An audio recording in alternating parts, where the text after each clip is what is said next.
ఏమండి, మీరు ఎప్పుడైనా విజయవాడ వచ్చారా? సరే, బీసెంట్ రోడ్ వచ్చారా? బీసెంట్ రోడ్ రాకపోతే ఈ వీడియో మీకోసం.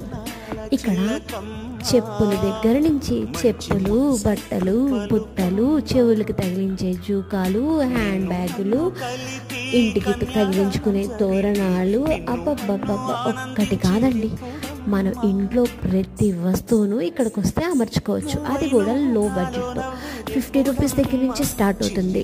కానీ ఇక్కడ మనం నేర్చుకోవాల్సిన ఒకే ఒక టెక్నిక్ ఏంటంటే, వాళ్ళు 1000 రూపాయలు చెప్తే మనం 300 కడగాలి, వాళ్ళు 300 చెప్తే మనం 30 రూపాయలు కడగాలి. అలా బేరం ఆడకపోతే మనం షాపింగ్ చేయడం కష్టమవుతుంది.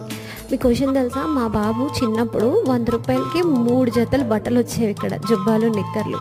సో జనరేషన్ మారిపోయింది, పిల్లలు అంతా మారిపోయింది కాబట్టి రేట్లు పెరిగిపోయినాయి. బట్ కానీ లో బడ్జెట్లో మనకి షాపింగ్ అయిపోతుంది.